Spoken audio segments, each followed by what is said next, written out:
Hey everyone, welcome to our small footprint. I have a video for you today about my unboxing of the fruit trees that we received the other day.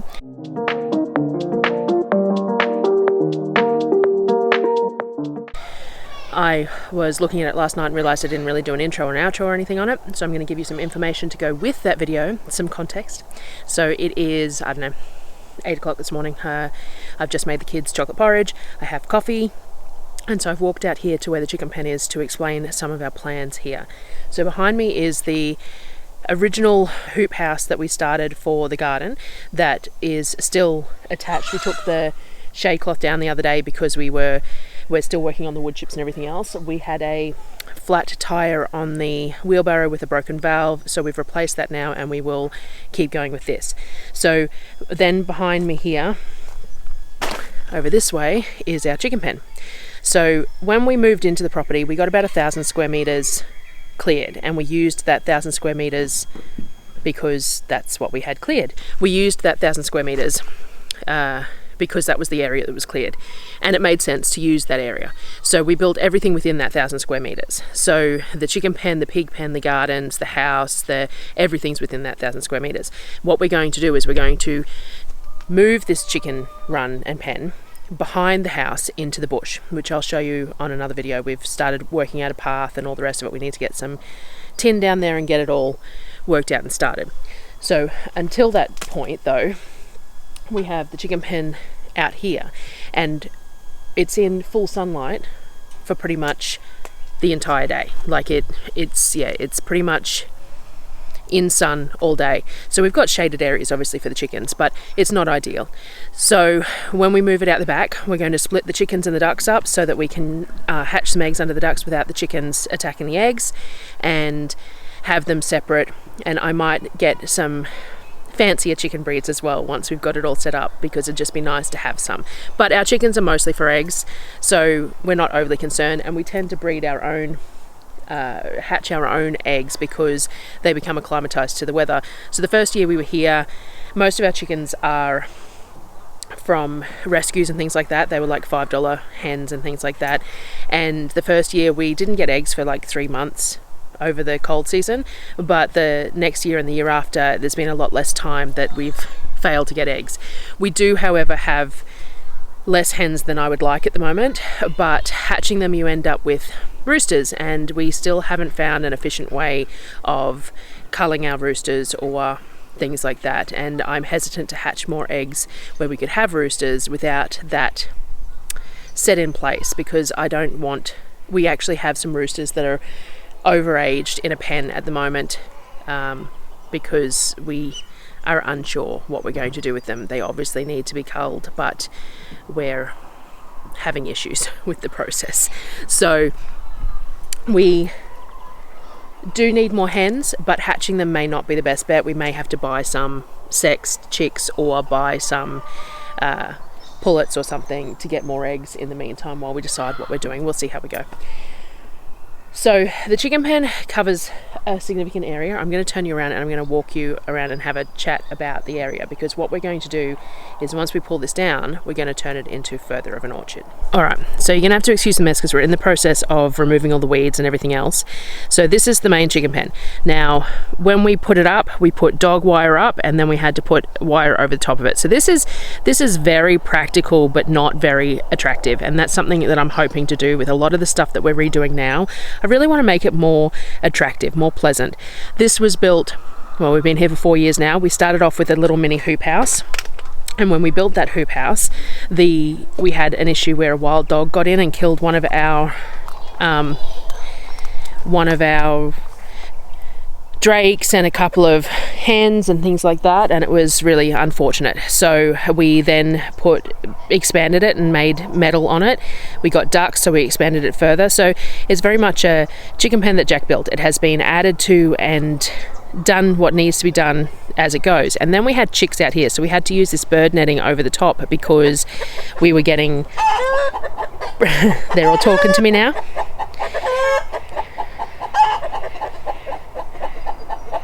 They're all hanging around the gate because I normally bring them greens and stuff. So we then added this bird netting onto the top. You can see it better here. and we had some supports for it and things like that because we had predator birds coming for the chicks. So that's worked well in that we haven't lost any chicks. Our birds don't fly, it's up tall enough that it's not an issue, but you can see that the netting is tearing through the poles. So the poles are tearing through the netting, sorry. So we're going to reassess. We had some wire that was running to give it support lines. You can see some of the support lines, but it didn't work as well as we'd like. So we're still a work in progress there. So this chicken pen is quite large. It goes all the way to the front there. Look at all our volunteer tomatoes. We keep on pulling these to feed to the animals. So it goes all the way down the side here as well. It's a significant size, but it's in direct sunlight for most of the day. So what we're going to do is we're going to turn this into more of our orchard. So we're going to build the new pen, move all the chickens and ducks, and then pull all this down, and we'll use this for making other things. We're going to fence this off because kangaroos will eat our fruit trees. And so over this way, so this is the hoop house from the back here, and the rest of the garden structure that we're redoing. And then down the side here is where we've got our fruit trees currently. So we're going to leave these here. I'm not going to be potting those, but we're going to continue up this stretch of ground here all the way up, so it's all just bush here and bits of rubbish, and then we're going to extend it all the way up to here and across into this space here. See how much sun it's in? So it'll be great for the fruit trees, not so great for the chickens. Now the other thing is that the current hothouse that we've got, when we put it in, it was summer, got lots of sun. In winter it doesn't actually get a whole lot of sun. So the plan is, I really need to buy myself a lavalier mic because the mic that's on this I have to turn backwards and forwards depending on which way I have the camera. But anyway, so I'm going to have to edit bits and chunks of this out. So I've forgotten what I was saying now after all that. The hothouse that we currently have, we built in summer, and therefore it doesn't get the sun that we thought it was going to get during the day, and it's not ideal for early spring, late winter, when we're actually trying to germinate seeds. So because this area out the front here is full of sunlight, then we might put the little hothouse out here in between all my berry bushes and things like that, because the berry bushes won't get that tall.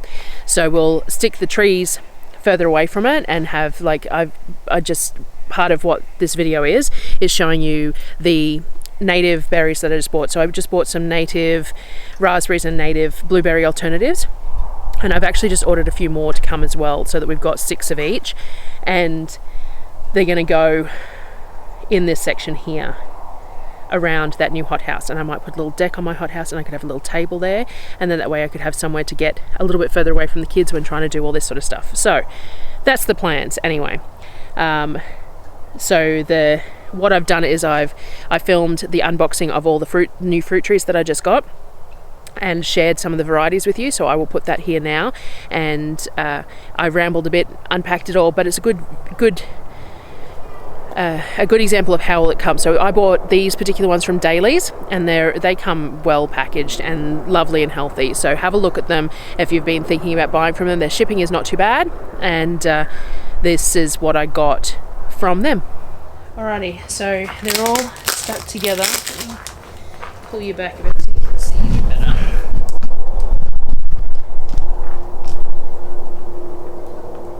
There we go. Alright, so they're all stuck together, so I'm just carefully pulling them apart at the moment. I'll take all this rubbish back inside.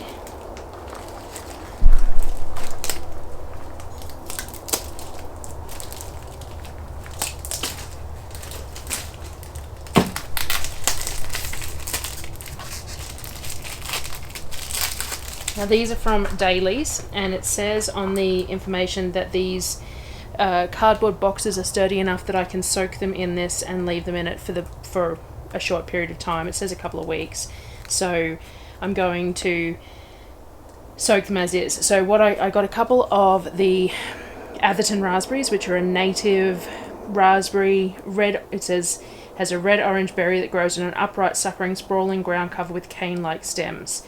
So I haven't had much luck with my raspberry canes or blueberries or anything like that, so I'm trying some natives to see if that's going to make a difference. So I've got a bucket of water down here, in amongst all the rubbish that is my seeding shed, and I'm just going to place it in the bucket. like so, and let it soak up some water for a minute or two and re-moisten that soil in there. It feels pretty moist anyway, so I think it's pretty good at the moment. And then I'm going to place it out of the way. So I'm just going to do that with the rest of them, pull them all apart. What else did we get here? So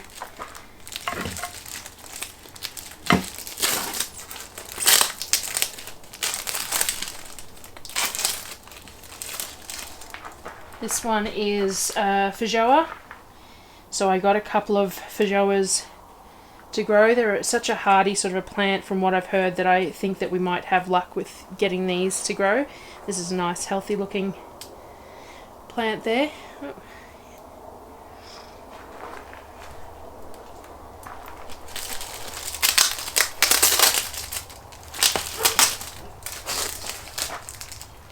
And the other native that I got was the medium, which is like a blueberry alternative. So it is a native as well. Green foliage, copper tops, masses of fluffy white flowers in late spring and early summer, and edible grey-white berries are delicious and produced in abundance. So we're hoping that this could be an alternative to blueberries for us.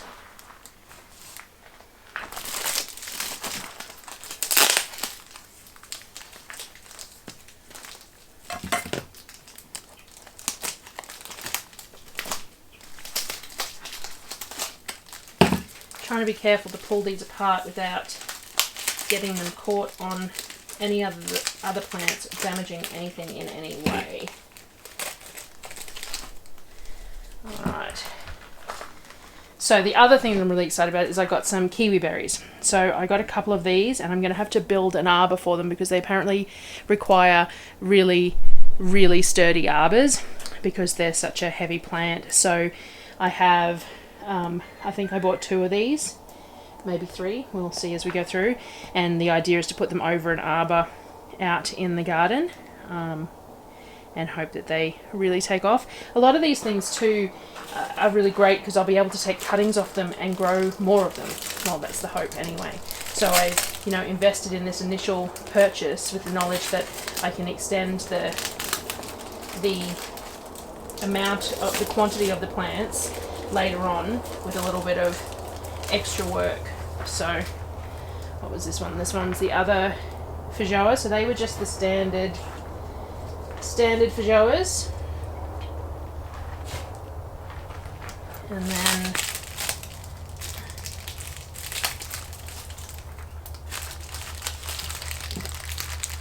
they come really well packed to keep them safe in transit. Daleys does a wonderful job with that.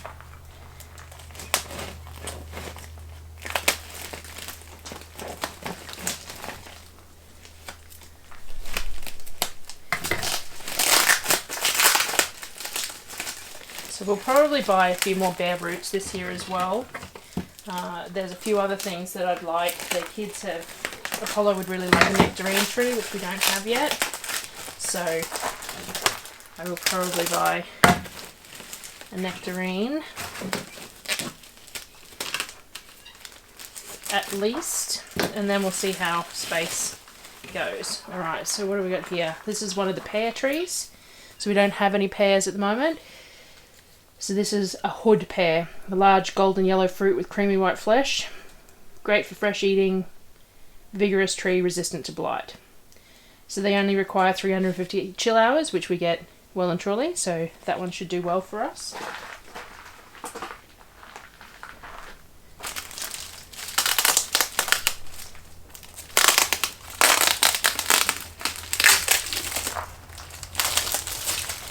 This is another medium berry, yep.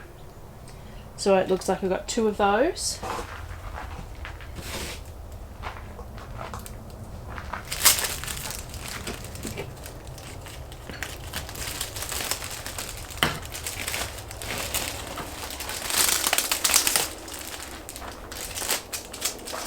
This one is the Duffy feijoa. So This was slightly more expensive because it's a bit more established than the standard feijoas, but I wanted at least 2 different varieties. Apparently they do pollinate each other and themselves, but they apparently do better with some variety. So they were the 2 that I picked for this particular time.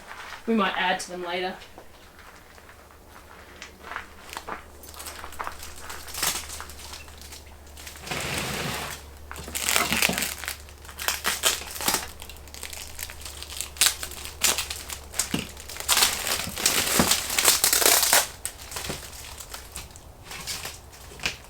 Alright, what do we got here?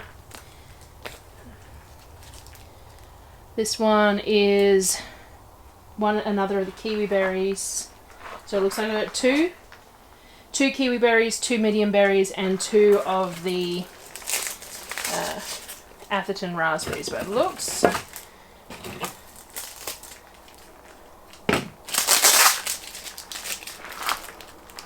Yeah, so 2 of the native raspberries, 2 of the native blueberries, 2 of the Kiwi Berries, 2 standard feijoas, and a Duffy feijoa. And then what did we have? We had a pear, and then we've got a peach, because our other peach tree has been really, really decimated by our leafcutter bees, and I'm not sure if it's going to recover, and a second pear. So we needed to have 2 pears for pollination purposes. So this is a Florida Home pear, and it's a Florida Prince peach. So that is the new fruit plants, trees that we bought to go with the rest of them for now. So that is all the fruit trees that I got for this lot, but I do have 2 more orders of fruiting things coming as well. One from Green Patch and another one from Daleys, I think, after they got some more stock in. So I will share them as well. But I hope you enjoyed seeing what we got, and it gives you an idea of how Daleys does, and sharing our plans of how we hope to get stuff done over the winter. Hopefully we actually accomplish it. It'd be really nice. And I will see you again next time. Thank you for watching.